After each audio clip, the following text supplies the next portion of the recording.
Boa noite a todos. Obrigada pela presença. Em cima da hora, conforme nós combinamos, às 8 horas, vamos iniciar nossa live. Na verdade, é um bate-papo. Nós estamos aqui hoje para falar sobre um assunto que é muito pertinente, muito atual, que é o milho safrinha. Nós entendemos toda a complexidade que foi a soja, né? Tudo que foi passado nessa última safra, que inclusive algumas fazendas estão passando. E atualmente, ou daqui a alguns dias, muitas dessas áreas vão estar migrando para uma nova cultura, que tem um interesse econômico muito forte e que em muitas realidades é o que salva a margem, é o que possibilita o produtor e as fazendas potencializarem as suas realidades. Então é um assunto muito bacana, é um assunto que realmente existe todo um contexto de tomadas de decisões que são muito importantes serem definidas no milho e que impactam diretamente o negócio. Então eu convido todos vocês a permanecerem na live, nessa reunião. Eu prometo ser muito objetiva. A gente vai tratar aqui realmente de assuntos muito específicos, mas de forma muito clara. Eu quero passar aqui para vocês algumas percepções sobre a cultura de milho, principalmente a adubação, que vai realmente impactar, melhorar e auxiliar você que é produtor rural ou você que trabalha dentro das fazendas ou é um consultor, trazendo todo esse know-how da Terram para essa reunião de hoje. Aos que não conhecem, a Terram é o maior ecossistema agro do Brasil. Hoje, nós atuamos anualmente em mais de 1 milhão de hectares por ano. Então, atualmente, nós estamos influenciando, definindo e de forma consultiva, lado a lado com o produtor, fazendo e potencializando essas produtividades em mais de 1 milhão de hectares. Então, o que eu vou compartilhar com vocês são experiências, são dados e é a realidade. O que todo esse contexto de Terram trouxe para nós e principalmente referente às culturas do milho. Vou compartilhar as minhas experiências, mas principalmente com o know-how e o contexto de uma empresa de mais de 10 anos e que vive e move resultado nos seus clientes. Eu gostaria de conhecer vocês. Se vocês puderem aí nos comentários, né, escrever de onde que vocês são, como que vocês trabalham, se vocês são produtores ou não, se vocês são agrônomos, se vocês são técnicos, quem vocês são. Se vocês puderem no comentário colocar aí para nós de qual cidade vocês estão falando, né? A gente sabe que o Brasil inteiro tem a Terram como uma parceira e eu gostaria de saber de onde vocês são. Então coloquem aí nos comentários, a gente já vai iniciar esse tema e a minha promessa para vocês é, ao final dessa live, vocês vão se questionar algumas coisas, mas principalmente ter uma nova visão e perspectiva no que se refere a milho, safrinha e a produtividade, especificamente sobre adubação, que é o que mais impacta essa cultura. Então, vamos iniciar essa live, estou muito animada, muito feliz de estar aqui com vocês essa noite. A gente há algum tempo não faz live, eu espero que seja a primeira de muitas. E se vocês gostarem, se realmente for algo que agregue para os negócios, a gente sabe que vai ser, a gente pode seguir essa rotina e continuar nessa dinâmica de lives. Então, vamos iniciar nossa apresentação. Quando a gente fala de milho safrinha, alguns pilares são muito importantes. A cultura, ela é uma cultura simples, mas ela é uma cultura técnica. O milho, ele é uma cultura que cobra um alto preço, vamos dizer assim, de acertos, de erros, mas principalmente recompensa acertos. E quando a gente fala de definições de estratégia, água, luz, adubação, híbridos e o manejo são fatores cruciais na cultura do milho. Entretanto, eu quero focar nos 3 primeiros: água, luz e adubação. Por quê? Porque o milho, ele é uma cultura que já nasce com um potencial. O milho já nasce meio que predestinado a uma produção. Como, Lohana? Porque a janela de plantio, qual é a genética a ser usada? Quanto que tem chances de chover ou não? Se vai chover ou não? E quanto eu invisto em adubação, já me cria um contexto de chance, possibilidade e quanto eu tenho ou poderia produzir. Diferente da cultura da soja, que é uma cultura que mesmo que com, tecnicamente, muito conhecimento aplicado, tem muitas variáveis. Não que o milho não tenha, mas o milho exige um pouco mais de estratégia e feeling para fazer realmente, no fim, ele ser uma cultura rentável. Então, quando a gente fala de água, é muito importante, antes de você definir qual vai ser o híbrido que você vai plantar e quanto você vai investir em adubação, você entender se você tem condições de água e luz para produzir. Qual é a região que você está plantando? Quais são os históricos produtivos da cultura do milho naquela região? Isso é extremamente importante. Se eu estou numa região que eu tenho um altíssimo potencial produtivo, vamos colocar regiões, o 63, o Mato Grosso, Sudoeste Goiano, se eu tenho esse potencial produtivo, eu tenho que construir um contexto produtivo que me leve a esses altos potenciais. Agora, se eu estou numa região um pouco mais baixa, se eu estou numa região de um plantio mais tardio, as minhas expectativas também precisam ser alinhadas. Então, é muito importante, quando se fala de milho safrinha, você entender qual é o seu alvo.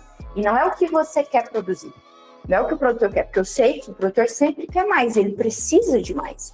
Mas é quanto você pode produzir. E no milho é extremamente importante ter essa clareza para definir, depois disso, qual vai ser o híbrido, qual é o manejo que essa região e essa área precisa, mas principalmente, quanto eu vou gastar em adubação. De modo que, sendo uma cultura técnica e responsiva, eu não posso fazer nem em excesso, porque senão eu perco, e eu não posso fazer menos, porque senão eu deixo de produzir, certo? E aí, quando a gente passa para a adubação em milho, que é o principal tema dessa live, o que nós podemos concluir da adubação? E por que todos vocês se interessaram em estar essa noite aqui conosco? Porque a adubação custa. Quando se fala de adubação em milho, nós estamos falando que aproximadamente 40% do custo de produção em milho é destinado para adubo. De modo que, além de ser um alto investimento, precisa ser justificado para o quê? Para o potencial produtivo que foi definido, para a chance, para a predição produtiva que foi construída. Então, a adubação em milho é caro, mas nem sempre fazer mais é produzir mais. Quando a gente fala de adubação em um contexto geral, existe muito tradicionalismo em milho, que é muito importante. E o que eu digo de tradicionalismo? Muitas das estratégias seguem contextos que não levam em consideração o solo, que não levam em consideração qual é esse potencial a ser construído. Porque nós falamos lá no início que o que determina milho é água, luz, adubação, híbrido e manejo. Mas quem manda e abre ou fecha essa porta é o solo. E dito isso, uma estratégia extremamente viável do ponto de vista produtivo e econômico é a adubação de sistema. E aí, para a gente contextualizar, eu sei que vocês sabem, mas só para a gente ficar na mesma página, o que é a adubação de sistema? A adubação de sistema é eu pensar em adubação, principalmente de nitrogênio e potássio, focado no solo, no sistema produtivo, e não focado na cultura. Porque, inclusive, essa cultura, ela vai responder, absorver e precisar do nutriente que existe no solo, e não do que você entrega para a cultura. Então, esse viés, essa forma de enxergar o solo faz total diferença quando a gente fala na agricultura. E falando especificamente em milho, nas áreas que nós atuamos, a adubação de sistema sempre é uma opção, se o solo permite. Ou seja, eu adubo o sistema soja, milho, certo? E essa cultura, quando implantada, aproveita do fósforo e do potássio que foi aplicado. E o desafio da cultura de milho e da adubação é um desafio operacional. Por quê? Olha a quantidade de operação que as fazendas estão passando agora ou que elas vão passar daqui a uns dias. Você está dessecando soja, você está colhendo soja, você está plantando milho, fazendo cobertura de milho, fazendo muitas vezes inseticida para milho, e tudo isso acontecendo Só porque a cultura do milho, ela é uma cultura que exige, nos primeiros dias, um autocuidado no que se refere a manejo. Então, muitos dos produtores, e aqui eu compartilho com vocês uma experiência nossa, nessa dinâmica operacional extremamente intensa, eles acabam atrasando algumas operações. Tá, Lohana, mas como é que eu resolvi isso na minha fazenda? É necessário planejamento. E a adubação de sistema, ela passa a ser uma opção operacional. Porque muitas vezes, ao invés de você estar plantando com um adubo na linha, que atrapalha a dinâmica de plantio, se não for uma necessidade, você consegue, através de uma adubação em momentos estratégicos, ter mais planejamento das operações no que se refere à adubação. Então, a operação em milho é um desafio, mas ela é primordial, porque o milho vai recompensar quando você entrega manejo, proteção e adubação na hora correta. E aí, quando a gente fala em adubo, tá, e o que eu vou levar? Eu tenho uma área que eu vou plantar milho, que eu estou plantando milho, o que eu vou levar em consideração para fazer uma adubação em milho? O principal, qual é esse ambiente? Você está plantando onde? Qual é o seu solo? E quando eu digo solo, não é se é areia ou argila, porque esses são fatores imutáveis. Eu não mudo o fato do solo ser argiloso ou textura média ou arenoso, mas é necessário entender o solo em detalhe. E quem faz isso é análise e dados de solo. Depois de identificado qual é o seu solo, qual é a sua chance produtiva, é muito importante o produtor entender qual é o potencial produtivo. E como nós já falamos, isso é determinado através de época de plantio, solo e híbrido. De modo que, se eu tenho um híbrido de altíssimo potencial, entretanto eu tenho um ambiente limitado em solo, faz sentido eu ter um alto investimento em adubação? Não faz sentido. E aí, essa estratégia, ao invés de ser algo que vai potencializar a produtividade, ela vira um custo no sentido de que ela não retorna sobre esse investimento. Não existe ROI sobre esse investimento feito. Então, não é adubar mais, mas é adubar o necessário. E para isso, nós vamos falar no decorrer da live sobre como adubar. Eu vou trazer essas informações para vocês, mas o principal, você está adubando com a chance de produzir quanto? Porque se você cria um contexto e uma estratégia de adubar muito, se você não tem essa chance, a adubação come a sua margem. Porque hoje ela custa muito, principalmente atualmente. Nós estamos num contexto atual de um custo em fertilizante extremamente alto. E o adubo ele é uma parte indispensável para a produtividade. Entretanto, é uma linha tênue entre ele virar o pior vilão dos negócios. E eu digo isso como alguém que trabalha com solos, como alguém que recomenda fertilizantes e entende a importância de cada nutriente. E por entender, eu digo que em muitos momentos nós superestimamos os nutrientes N e K, fósforo e potássio principalmente, e não focamos em cálcio, magnésio, construção de solo. De forma geral, os produtores se movimentam em relação a fósforo e potássio por muito medo e por conceitos que hoje precisam ser revistos. E no fim, quem fica com esse custo dentro das fazendas é o produtor, certo? Uma outra coisa que a gente precisa considerar para adubação em milho é quanto de cobertura eu vou fazer. E quando a gente diz aqui de cobertura, eu vou criar alguns cenários, porque a gente sabe que na agricultura muita coisa depende. Depende. Nós precisamos sair dessa vala e ir para contextos. Eu vou criar aqui um contexto com vocês de uma área de 15 anos de agricultura, que foi adubada todos esses anos com níveis bons de nutriente. Então, em tese, ela tem gorduras de solo, não é um solo fraco. Este ambiente, eu preciso definir quanto de nitrogênio é justificável investir. Existe conceitualmente um investimento que diz que a cada um saco de milho previsto, a gente aduba 1 quilo. Essa conta é uma referência, mas ela não é uma verdade absoluta, porque eu tenho um solo, eu tenho um contexto de solo ali que tem interação com essas plantas também.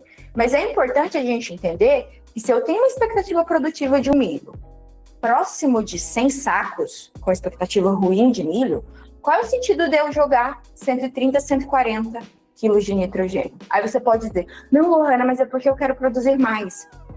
Mas se existe um ponto de corte, que é água, luz e ambiente, o milho não vai responder a esse investimento.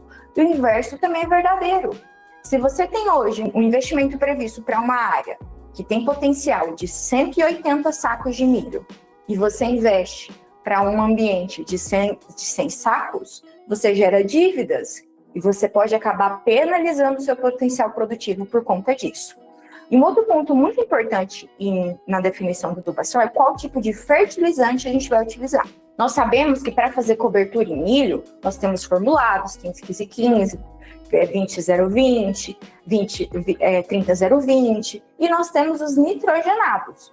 Como eu preciso avançar com vocês em algum ponto, nós vamos focar nessas aplicações que eu vou decorrer em nitrogenado. Por quê? Porque nós acreditamos na adubação de sistema. A adubação de sistema funciona. Em qual contexto que ela dá errado, Luana? Quando ela é feita sem estratégia, sem análise de solo e sem conhecimento agronômico para isso. Mas todas as áreas podem ser cogitadas a adubação de sistema. Só porque a gente tem um slogan aqui que é muito forte e ele funciona, que é quem manda é o solo. Então eu só irei investir e tomar essa decisão de adubação de sistema se realmente ela for uma estratégia. Se realmente ela for uma possibilidade dentro dessa área. E um ponto muito importante é a questão de uso de nitrogenado com, por exemplo, mixofuron. Alguns milhos que têm dinâmicas de milhos convencionais, é necessário ter esse cuidado. Então, é muito importante nessas aplicações de nitrogenado, o produtor se atentar para carências de residuais de herbicidas ou qualquer outro produto aplicado. Eu trouxe esse ponto porque a gente acompanha algumas áreas que, se o produtor não respeita esse intervalo entre a aplicação do herbicida e do nitrogenado, ele acaba sendo penalizado. Então, é um ponto de atenção. E nós já tínhamos falado, mas é bom deixar muito claro isso, que os primeiros 40 dias da cultura do milho são primordiais. O milho, ele define fisiologicamente esse potencial produtivo nos primeiros dias. Então, um ponto de atenção aqui é cobertura de, principalmente, nitrogênio. Se você faz tarde, eu tenho uma notícia para você. Você está perdendo potencial produtivo. Se você entra, muitas vezes, com seu nitrogenado, esse milho 15 dias de plantado, 20 dias de plantado, você está perdendo potencial. E aí, a gente vai discorrer aqui também sobre algumas questões que se referem a essas aplicações. Então, como eu falei no início da live para vocês, eu quero que realmente a gente saia daqui com conhecimento. Que você saia dessa live falando assim, nossa, eu entendi algumas coisas, eu aprendi novas coisas. E eu vou dar uma funilada. Então, eu vou falar agora sobre especificamente nitrogenados. Porque, igual eu falei para vocês, as áreas, se tiverem possibilidade, podem trabalhar em milho apenas com nitrogenado. E eu vou mostrar casos para vocês em que isso aconteceram. Existem vários casos que isso acontece. E aí, falando em nitrogenado, eu trouxe os 3 principais matérias-primas para a gente trabalhar. Então, aqui nós temos a ureia, nitrato e sulfato. Historicamente, a ureia é uma das matérias-primas mais usadas. O que é importante a gente entender? Os benefícios e os desafios de cada produto. Quando a gente fala em ureia, é um produto de alta solubilidade, é um excelente produto, falando em nitrogenado, só que eles têm algumas limitações. Qual é a limitação da ureia? Ela se perde por volatilização ou lixiviação. Só para a gente relembrar o que é isso. A perda por volatilização é como se fosse a evaporação desse nitrogênio. A gente perde ele para a temperatura. E a lixiviação, que é um processo natural, também ocorre na ureia. Qual é o contexto da ureia? Muitos dos produtores atrasam a aplicação de nitrogenado com a justificativa de seca. Não está chovendo, minha área está seca. E nesse processo, acaba penalizando a produtividade por uma limitação que, na verdade, é da ureia, porque o milho precisa desse nutriente dentro do sistema. Então, quando a gente fala de nitrato e sulfato, são produtos de maior especificidade e qualidade no que se refere à adubação. E por quê? Porque ambos não se perdem por volatilização. Então, o nitrato e o sulfato, ele tem essa característica, o produtor tem essa liberdade operacional de aplicar mesmo que não esteja chovendo, porque não vai ocorrer essa perda. Lá nem se chover, existe solubilidade e disponibilidade em todos os nutrientes. E aí, no solo, esse nutriente vai ser disponibilizado para o ambiente, para a cultura. Um ponto muito importante quando a gente fala em nitrogênio é aplicar cedo, mas principalmente parcelar. E aí, vocês lembram há uns minutos atrás que eu falei que o nosso milho de 100 sacos também é um milho que não demanda ou não justifica tanto investimento? Esse milho, inclusive, de baixo investimento, a gente precisa entender se ele justifica parcelamento de nitrogênio. Só porque vamos falar de milho bom, milho de alto teto.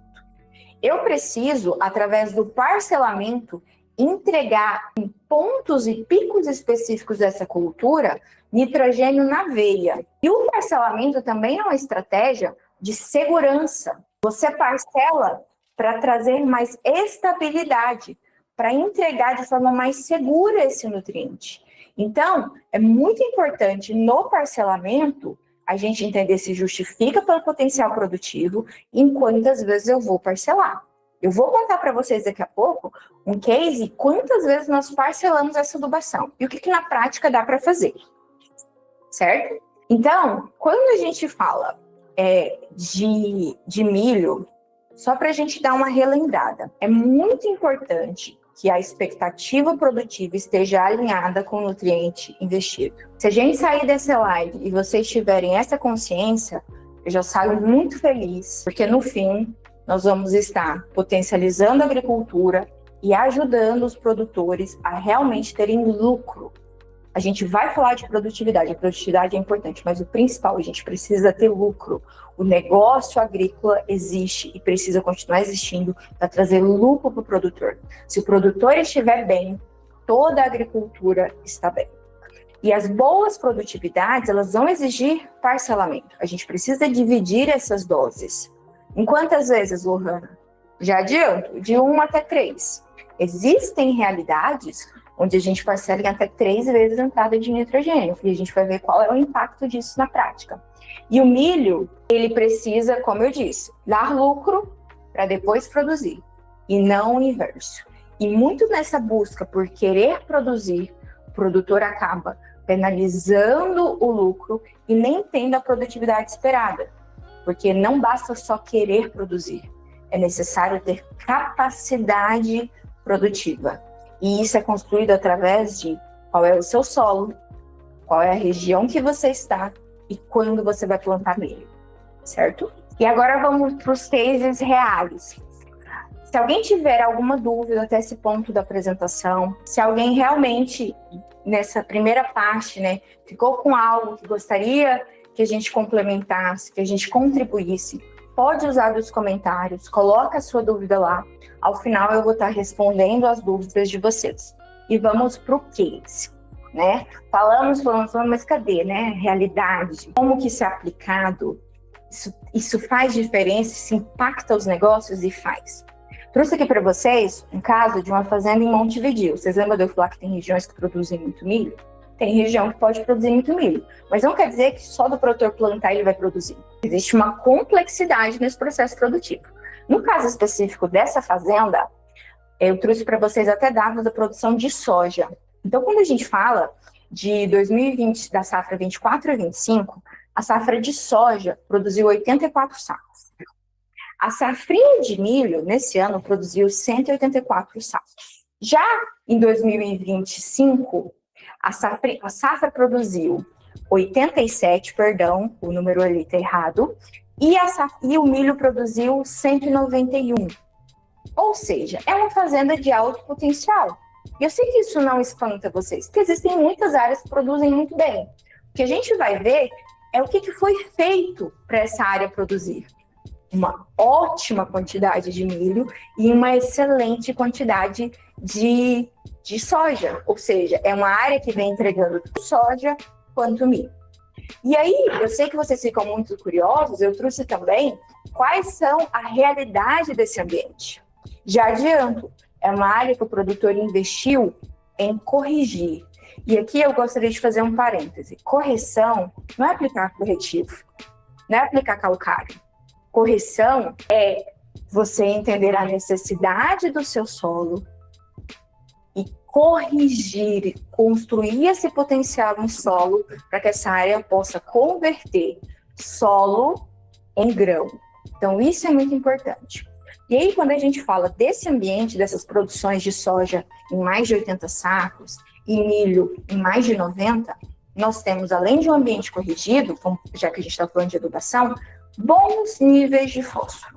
Essa área especificamente, ela tinha em 2024 e 2025 45 miligramas, 43 miligramas, e o potássio, nós temos um potássio médio, 0,18 centimol, 0,19 centimol, não é nada de espetacular, mas tem o nutriente. E aí, o que a gente faz e fez nesse ambiente? A gente pegou uma área que tem essa dinâmica, esses dados validados. E detalhe, análise de solo não é você chegar num talhão ou num negócio e coletar uma análise, 2 análises. Isso é chutar, gente. Eu estou falando de um mapeamento com critério dentro de um banco de dados, de uma empresa que tem referência, de uma empresa que tem gordura de informação. Então, isso é analisar esse solo. E aí, o que nós viemos fazendo nos últimos anos em adubação nessa área? Olha só, esse produtor faz uma adubação de sistema. Ele produziu aquela quantidade de soja e milho adubando, eu não digo apenas, porque eu não acho isso pouco, eu acho isso necessário. Ele produziu aquilo jogando, em média, olha só, 2024, 270 quilos de super simples, médio. 2025, 258 quilos de super simples. Olha o potássio dele. Sistema, soja e milho, 230, 225. E aí a gente se depara com profissionais mandando os produtores jogarem 300 quilos. Oh, Hanna, mas é porque minha área é arenosa. A estratégia não é aumento de dose. A estratégia é inteligência para usar essas doses. Se eu tenho uma área arenosa e eu não consigo modificar esse contexto, como eu posso potencializar o potássio e o fósforo nessa área? Adubação, cobertura de solo, parcelamento de adubação. Nós somos contra o aumento indiscriminado de fertilizante, porque isso prejudica o produtor rural. E não quer dizer que nós não usamos altas doses de fertilizante. A gente usa se o solo pedir, porque quem manda é o solo. E aí, continuando, essas mesmas áreas, olha só o que a gente fez. E não foi só nessa fazenda, não. Eu trouxe esse caso para vocês, porque não tem como a gente deixar contextos soltos. Isso aqui a gente faz e repete em milhares de fazendas há anos. Eu estou falando de mais de 600 clientes fidelizados, pessoas que confiam na Terram e que a gente usa dessas estratégias. E aí, quando a gente fala de nitrogenado, o que esse produtor fez? Ele usou 700 quilos de sulfato nessa fazenda. Ou seja, ele saiu de uma adubação padrão, uma adubação tradicional, e com respaldo e com os profissionais corretos, ele investiu muito menos do que a grande maioria investe em adubação e ainda colocou sulfato. E aí eu vou trocar essa ideia com vocês de o que a gente fez nessa área com esse sulfato. Mas antes, eu digo que nada fala tão alto quanto resultado. Essa área, com esse investimento, ano passado, o produtor conseguiu ganhar, um produtor com esse investimento ganhou 3º lugar no GETAP. E aí, se você, Hanna, mas o GETAP é poucos hectares? Não, realmente é pouco. Mas no talhão ele produziu quase 200. E esse talhão tem quase 400 hectares. Em 400 hectares, ele conseguiu produzir praticamente 200 sacos. E nessa área que foi auditada, é uma área que foi validada, ele conseguiu tirar na área auditada 231. Eu não estou vendendo para vocês a ideia de 231, porque a produção ela depende de um contexto. O que eu estou aqui para falar para vocês é que não é adubando mais que vocês vão conseguir produzir. A gente precisa fazer as coisas da forma correta. É necessário usar de toda a inteligência, de todo o feeling que o produtor tem, que a Terram tem, para a gente construir esse resultado. O primeiro lugar desse campeonato produziu, se eu não me engano, 7 ou 8 sacos a mais do que ele. Mas ele ganhou muito mais dinheiro no final. E é isso que importa. Ele é muito mais seguro. O negócio dele está muito mais respaldado. Ele está fora da zona de perigo. Porque tudo é feito com o cuidado e a responsabilidade que o bolso dele precisa, certo? E aí, como que era antes da Terram? Antes da Terram, o milho, eu nem vou falar da soja, porque ele usava os mesmos 100 pontos. Quando usava menos 80 pontos, que a gente sabe que agora o pessoal dá uma tabeladinha, né? Esse produtor, antes, no milho apenas, ele usava 200 quilos de 15, 15, 15 e 300 quilos de ureia. Considerando o custo médio de 15 ureia de R$ 1.900 a R$ 3.000 a tonelada, antes de todas essas estratégias, ele gastava R$ 1.970 por hectare. Somente essa adubação. Lohane, quanto que ele produzia antes? Menos de 170. Uma área excepcional. E aí, depois da Terram, o que aconteceu com ele depois da Terram? Quando nós entramos, como eu já dei o spoiler para vocês, a gente começou a trabalhar 700 quilos de sulfato. Como que eu fazia esse sulfato? Eu parcelava ele em 3 entradas. Uma primeiro com esse milho muito cedo. E aí, aqui vai uma dica para vocês. Esquece folha de milho. Porque a própria técnica, ela considera ou desconsidera se tem folha verdadeira ou não. Vai por dias. O produtor cria uma planilha, uma tabela de entrada, para você entender que na data X você precisa entrar. E aqui vai outra dica. É muito importante que essa primeira cobertura de milho aconteça nos primeiros 10 dias de plantado. Nesse caso especificamente, a gente montou exatamente essa estratégia. Ele fez os primeiros 10, depois os primeiros 20 e depois os primeiros 30 dias, com intervalo médio de 10 dias entre uma aplicação e outra. Aí você vira e fala assim, Lohane, mas eu não consigo ter esse operacional. Mas se você não tem possibilidade de produzir 200 sacos, não faça. Se você for, por exemplo, aplicar 100 quilos de nitrogênio via ureia ou via sulfato, faça apenas uma entrada, mas faça cedo. Não faça essa primeira entrada 20 dias, e muita gente fala, eu faço minha primeira cobertura com milho com 3, 4 folhinhas. O milho já está com 20 dias. A gente já perdeu o time, a gente perdeu produtividade se a gente entrar tarde. E nesse caso, a gente respeitou essas entradas com uma viabilidade operacional que muitos de vocês falam assim, mas eu não tenho equipamento, eu não tenho operacional para isso. Por isso que a gente precisa produzir e ganhar dinheiro, para ter essas possibilidades. Enquanto tem, a gente precisa construindo dentro das ferramentas que a gente tem, que é isso que a Terram faz. Isso aqui não é uma recomendação engessada, né, para a gente chegar nas fazendas e replicar. Isso aqui, na verdade, é um case para este produtor. Cada produtor vai ter a sua história, vai ter as suas particularidades, as suas limitações, os seus operacionais. E aí é nosso papel entender e personalizar, adaptar a realidade com a possibilidade para, no fim, você ter o retorno esperado. E aí, voltando para esse produtor, vamos considerar, e eu considerei aqui preços de adubos médios, tá? Esse investimento que ele fez em em sulfato, ele gastou R$ 1.190 por hectare. Detalhe, ele fez a mesma quantidade de nitrogênio, só porque ele não fez fósforo nem potássio na cultura do milho, e muito mais, ele não fez as doses altíssimas de fósforo e potássio que são feitas na cultura da soja. Ele gastou ainda menos na soja, mas investiu certo e entrou na hora certa para o milho. E neste caso específico, o produtor economizou, e a economia mesmo, sabe? É dinheiro colocado dentro do bolso. E mais do que isso, é um dinheiro que vai para dentro do bolso, mas com as estratégias certas ainda faz ele produzir mais.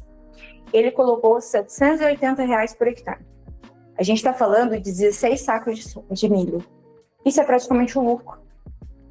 E a minha provocação para vocês é, será que a adubação que não está comendo a sua margem? E eu repito, eu sou uma defensora. Eu trabalho com solos, eu trabalho com fertilidade, eu trabalho com nutrição. Mas a gente coloca superpoderes em fósforo e potássio e esquece de base de solo. E adianto, correção não é aplicar 2, 3 toneladas de calcário a cada 3 anos. Isso é a mesma estratégia de 30 anos atrás. A gente não pode continuar. E eu falo isso para vocês, na verdade, com uma preocupação. A agricultura tem desafios que são inerentes de qualquer negócio, mas não está todo mundo em desafios. Eu gostaria que você, a fazenda que você acompanha, o seu negócio produtor, também não estivesse nessas situações. E hoje a Terram pode, consegue e faz isso com maestria. A gente tem diversos casos de produtores que estavam quase quebrando, desculpa a palavra, que estavam de extrema dificuldade e veio conosco. E não é que nós somos salvadores da pátria, mas é porque quem manda é o solo. É ele que determina o potencial produtivo dos negócios. E é isso que a gente sabe fazer. A gente sabe potencializar solo, colocar energia e isso converter em retorno para os nossos clientes. E agora a gente já está praticamente finalizando. Se vocês tiverem qualquer dúvida, pode colocar nos comentários. E aí, eu gostaria de finalizar essa parte falando para vocês que a cultura do milho ela não aceita erro, ela não perdoa. Se você tinha uma expectativa produtiva alta em milho, e se você fez um bom manejo, se você teve um bom híbrido, provavelmente ela te penalizou por erros, e geralmente são erros que ela penaliza muito, mas ela também recompensa quem acerta. Quem realmente pensa no seu contexto fora da bolha, né? A gente fala muito isso, e é realmente uma provocação, é tentar agir de forma diferente para ter resultados diferentes. E a minha última mensagem para vocês é que quem manda é o solo. Eu sou uma mera obediente a ele e sei ouvir muito bem o que ele me pede e faço exatamente o que ele me pede, por isso que nós temos resultados. E é isso, se vocês tiverem perguntas, se vocês quiserem mandar, o pessoal vai me mostrar aqui para a gente responder.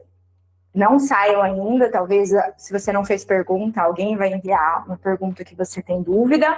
Vou pegar aqui, rapidinho. E aí, a gente vai colocar o QR Code, né, na tela, porque se você assistiu essa live e isso de alguma forma contribuiu para você, você que é produtor, eu vou deixar aqui o QR Code de um dos nossos especialistas. A Terram vai entrar em contato com você. A Terram vai entender qual é hoje a sua dificuldade, como nós podemos contribuir com o seu negócio e realmente dar esse suporte para você. Então, aqueles que têm interesse, querem trabalhar com a Terram, podem entrar em contato através do QR Code, a gente vai mostrar aí na tela, através do QR Code, a gente pode entrar em contato, pode escanear, o pessoal está ativo agora, eles vão falar com vocês, vão tirar todas as dúvidas, você que é produtor, que está nessa dinâmica, e eu me coloco à disposição pessoalmente, para quem tiver interesse em realmente a gente ainda dá tempo, a gente ainda consegue potencializar, melhorar e juntos tomar decisão para essa safra, certo? Ok. E aí tem uma pergunta aqui. Minha área é arenosa. Eu posso usar somente nitrogenado? A grande questão é que muitas vezes uma área arenosa nem é uma área para ser tão investida em milho. Então é muito importante quem está numa área arenosa entender que o investimento em milho precisa ser calculado, porque a expectativa produtiva em milho em areia é mais baixa. Por quê? Porque a areia ela tem pouca afinidade com as gramíneas. Então, respondendo a sua pergunta, se você tem um solo que você já tem histórico de produção em áreas arenosas, você poderia sim avaliar usar apenas nitrogenado. Um ponto de atenção é a questão de potássio. Então, é necessário, nesse caso, você entender se justifica você investir, primeiro, plantando nessa área, mas se você precisa plantar, se o potássio está em níveis aceitáveis para fazer apenas nitrogenado, certo? E aí, tem uma outra pergunta, foi feita que o produtor sai de uso de fertilizantes químicos e começa a usar uso de produtos orgânicos. Quando a gente fala de fósforo e potássio, eu vou de forma muito simples falar que a soja, ela não entende muito o que é o adubo do super simples, do macro, do composto orgânico. Ela entende o que é nutriente. Então, quando a gente fala de fósforo e potássio, é uma excelente estratégia o uso de compostos orgânicos. Qual é o ponto de atenção? Muito do fósforo e do potássio contido nos compostos orgânicos não estão disponíveis para a cultura. Então, quando a gente pega um adubo composto ou um composto orgânico e nós temos lá fósforo total e fósforo em CNA mais água, em ácido cítrico, fósforo disponível, eu não posso levar em consideração para minha adubação esse fósforo total, porque ele não está 100% disponível. Então, um grande erro nas adubações com compostos orgânicos é eu considerar que é um produto 100% solúvel, porque grande parte daqueles nutrientes não vão ser disponibilizados. Agora, falando em adubação de nitrogênio para milho, aí é importante tomar cuidado. Por quê? Porque lembra da gente falar que é muito importante esse parcelamento, porque caso chova, eu acabo perdendo esse adubo. Então, o parcelamento, ele traz uma segurança. E aí, operacionalmente, eu vou ter uma dificuldade de parcelar com composto, porque geralmente eles são altas doses. Então, na prática, a minha sugestão para vocês, fósforo e potássio é uma possibilidade avaliar o uso de compostos, entretanto, nitrogênio é bom ter fontes disponíveis, de fontes mais de fácil aplicação, fontes que você consegue trazer agilidade operacional, e para isso os nitrogenados seriam uma excelente opção, certo? Uma outra pergunta, garantir um bom plantio de milho em pequena área. A Lidiane perguntou, como eu faço para garantir um bom plantio de milho em pequena área? Porque tenho dificuldade. Tenho um terreno de 30 na frente e 50 no fundo. Decidimos plantar milho para consumo dos porcos, só que nessa área arenosa. As espigas sempre esquecem muito pequeno. Lidiane, eu precisaria, para te recomendar, realmente ter dados, só porque eu já te adianto. Quando a área é arenosa, mais do que areia, ela não tem compostos orgânicos, ela não tem matéria orgânica. A minha sugestão para você, até voltando à pergunta anterior, seria você adubar, por exemplo, com cama de frango, esse seu milho no que se refere a fósforo e potássio, se for uma área fraca, mas principalmente você parcelar o uso de nitrogenado. Entretanto, você precisa ter uma expectativa um pouco mais real numa área arenosa. Você nunca vai produzir muito milho numa área de areia. Não vai. Diferente de soja, você consegue produzir soja em área arenosa. O milho, ele é bem mais difícil. E um outro ponto que eu poderia te dizer é que se você planta milho, talvez você precise ter uma dinâmica de plantio muito intensa, é muito importante você tomar cuidado com cigarrinha. A cultura de milho, ela tem ponte verde, então eu não posso plantar milho sobre milho, porque se eu planto milho sobre milho, eu acabo tendo um problema fitossanitário. Então a minha sugestão seria você investir em realmente melhorar essa questão biológica da sua área, parcelar nitrogênio, e outro ponto de atenção para você é população. Não coloque muito milho. Trabalhe com a população um pouco mais baixa de milho, considerando que a sua área é mais arenosa, certo? Uma outra pergunta gostaria de saber quais estágios fenológicos o milho exige mais fósforo e por quê? Na verdade, a dinâmica de fósforo, ela é uma dinâmica constante. Por isso que, mais importante do que quando o solo exige, eu tenho fósforo no solo, para assim que eu tiver esses picos de absorção que acontecem nesses primeiros dias do milho, que eles são muito importantes, eu tenho o nutriente. Então, fisiologicamente, a planta não vai mudar. Então, é importante eu saber? Você vai precisar desses nutrientes em grande volume na formação das espigas, no início do desenvolvimento desse milho. Mas o principal, tenha nutriente no solo, tenha nutriente no ambiente, porque aí o milho quem vai trazer esses picos de absorção sempre que ele precisar para a planta. E tem uma outra pergunta sobre o uso de adubo na base. Como fazer só para usar nitrogenado? Quando a gente fala de adubação de sistema, ela é uma adubação feita 100% a lanço. Então, a minha pergunta, eu te devolvo, será que você precisa plantar com adubo na linha? Porque se você precisa plantar com adubo na linha, você precisaria tirar o nitrogênio dessa aplicação em volume e colocar ele em aplicações em cobertura. Então, a primeira pergunta é, você precisa plantar com adubo na linha? Sim, eu preciso. Se você precisa, e aí quem precisa te trazer essa resposta é o seu solo, se você precisa, a sua cobertura de nitrogenado, aí ela precisa ser feita com esse milho nos primeiros dias, igual a gente falou aqui no decorrer da live, certo? Eu acho que de perguntas as principais eram essas. Gostaria de agradecer vocês, a gente está aqui há praticamente 1 hora juntos, né? Hoje o que a gente tem de mais valioso é realmente o tempo, então obrigada pela disponibilidade em tempo de vocês. Coloco aqui à disposição o QR Code, você produtor, que entende o desafio que é esse momento em milho, que precisa produzir, que entende que você está fazendo excesso sim, que você precisa ter esses retornos, esse é o QR Code, pode preencher, pode falar conosco, a gente vai entrar em contatos e a gente quer realmente potencializar a agricultura, fazer com que o milho seja uma excelente cultura no que se refere a lucro e previsibilidade para os negócios. Quero agradecer muito vocês. Se vocês quiserem, pode mandar as dúvidas, a gente vai respondendo. Pode nos acompanhar nas redes sociais da Terran, da minha rede social, pode mandar perguntas lá, a gente está à disposição. Muito obrigada e boa noite a todos.